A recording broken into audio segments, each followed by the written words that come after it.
2026 is here, and with it, a calendar of SEC and state filing deadlines that every RIA must master. But a weak compliance program can slash your firm's M&A valuation by up to 20%. The SEC can issue significant fines for purely technical failures, even when no client has been harmed. And regulators are no longer just checking boxes. They're scrutinizing the execution and documentation of your policies. We will break down the 2026 deadlines, uncover the SEC's real priorities, and give you a roadmap to turn compliance into an asset. Let's start with the fundamentals. The first major hurdle for most firms is the Form ADV Annual Amendment, due March 31, 2026. Then comes the quarterly cadence for Form 13F and 13H filings. Mark your calendar for February 17th, May 15th, August 14th, and November 16th. Don't forget client deliveries.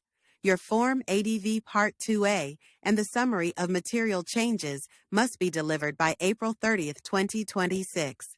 But one date alters the field for cybersecurity in 2026, June 3rd. What exactly does this Reg SP deadline demand from smaller RIAs?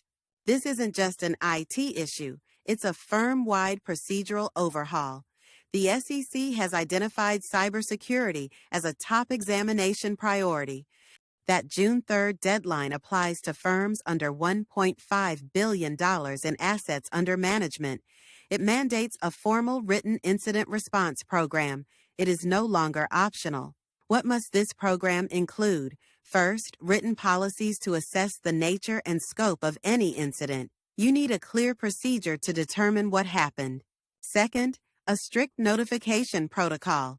You are required to notify affected individuals no later than 30 days after becoming aware of a breach. Third, and this is a major change, your program must extend to your service providers. They must notify you within 72 hours of finding a security breach. This extends your compliance liability beyond your own walls.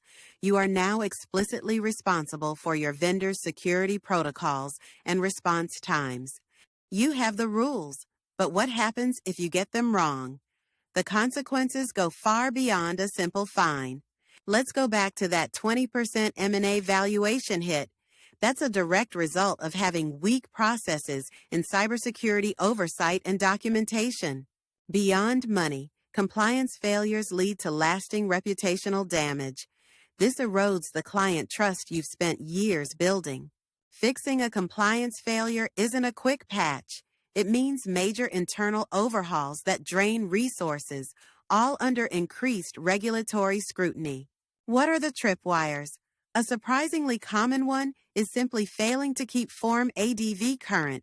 It must be updated annually and with material changes. Another critical error is poor documentation. The regulatory mantra is brutally simple. If it is not documented, it never happened. It's not only about the old rules. What are examiners looking for now? The landscape of risk is changing. Regulators are now actively scrutinizing AI washing or misrepresenting your firm's AI capabilities and off-channel business communications. Here's a curveball. Even though the mandatory AML rule for RIAs is delayed, the SEC is already bringing enforcement actions for failed voluntary policies. A common failure the SEC identifies is an under-resourced chief compliance officer. A title without authority is a major red flag for examiners. So, how do all these pieces fit together? Let's connect the technical rules to the real-world consequences. Your new Reg SP plan is useless if you fall into the documentation trap. An undocumented incident response is a non-existent one in the SEC's eyes. The SEC's new focus on the execution of policies is precisely what potential buyers look for. A failure to demonstrate execution directly causes that valuation drop.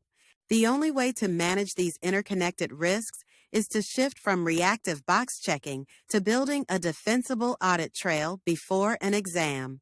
So, what does that look like in practice? A key best practice is to complete your firm's annual compliance review early, by the end of the first quarter. The 2026 compliance calendar is far more than a list of dates. It is a test of your firm's operational resilience and long-term value. The SEC isn't just looking for policies on a shelf. They are testing your execution, your documentation, and your ability to manage modern risks. Don't wait for an audit or a deficiency letter to expose a weakness. Take control of your compliance calendar now to protect your firm's future. In 2026, compliance is not a cost center. It is the very foundation of a resilient, trustworthy, and valuable advisory firm. Contact us for a compliance health check